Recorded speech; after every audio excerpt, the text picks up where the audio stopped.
ठीक, तो ये वाला तो अच्छे से क्लियर हो गया पहले वाला।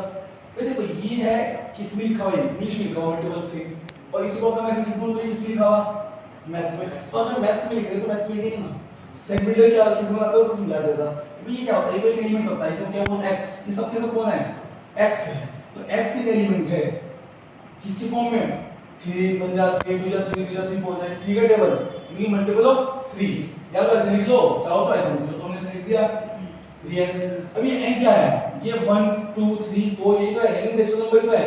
तो बता दिया हमने n belongs to natural number. और फिर हमने एक चीज और भी, नेचुरल नंबर बहुत ज्यादा था क्या, 1 से स्टार्ट होकर 5 तक जाएंगे। और ये 3 into 4 के बाद जाएंगे था, 3 into 4 के बाद तो जाएंगे था भाई, 3 1 जा 3 2 जा 3 3 जा 3 4 जा। हमने लिख दिया कि n है वो 4 के साथ से कम, किसके लिए की बात हमने n के लिए लिखी। तो ये होता है स्मार्ट तरीका लिखने का। अब जैसे ये वाला है क्वेश्चन, ये 2 क्या लिखा हुआ है, 2 4 8 16 और 32 लिखा हुआ है, हाँ या ना। तो आप ये देखो 2 की पावर 1 तो है, ये 2 की पावर 2 ही तो है, ये 2 की पावर 3 तो है, ये 2 की पावर 4 ही तो है बेटा, ये 2 की पावर 5 ही तो है। तो अगर ये आप देख रहे हो 2 की पावर चल रहा है, तो हम लिखेंगे x, ये सब कौन है, x तो है सब, x एक एलिमेंट है जो क्या है 2 की पावर n है। बट वही कंडीशन आ जाएगी कि n belongs to natural number comma n less than equals to 5। बहुत आसान है चीजें। ऐसे ये 5 पावर 1 5 पावर 2 5 पावर 3 5 पावर 4 ऐसे बेटा। ये यहां पर ध्यान से देखो, यहां इसमें तो चलेगा 2 की पावर n, यहां चलेगा 2 into 2 1 जा 2 2 जा 2 3 जा 2n, सेम ये क्वेश्चन चलेगा।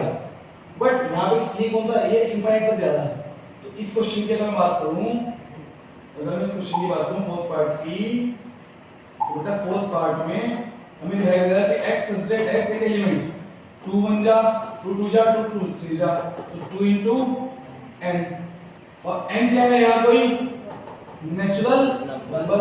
और बेटा यहाँ पे कोई बाउंडेशन नहीं है, तो खुद देखो 3 डॉट लगी हुई है इनफाइनाइट तक जा, तो यहाँ पे कोई कंडीशन नहीं देंगे। समझ में आ गया ना बात। इसके बाद अभी इधर देखो, यहाँ पे इधर देखिए, अगर आप बेटा फिफ्थ पार्ट पे देखिए 1 से स्टार्ट हो रहा है। अगर आप इस चीज को थोड़ा ध्यान से देखो, ये है 1 रोस्टर फॉर्म में 1 4 9।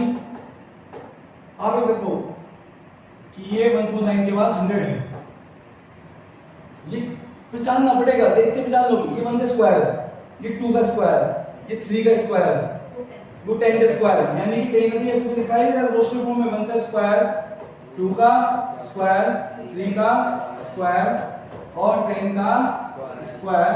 तो बेटा इसे हम कैसे लिख सकते हैं, x such that x equals to n square, x such that x किस तरह से x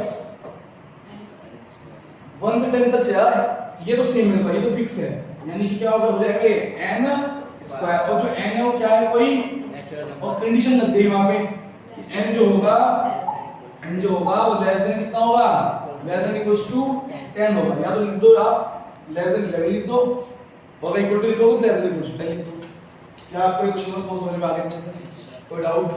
अब अगर हम क्वेश्चन नंबर 5 पे आए बेटा, अगर हम क्वेश्चन नंबर 5 पे आए, roster form clear, set builder form clear. अब ये 5 और 6 सेम वही उसका डिवीजन है, जैसे आपके एग्जांपल में है ना, जैसे एग्जांपल की बात करें तो हम आपके एग्जांपल को देखेंगे, ये बची है सेम वही सेम चीज है। पहले अभी खुद से ट्राई कीजिए 5 मिनट, फिर उसके बाद मैं बताऊंगा।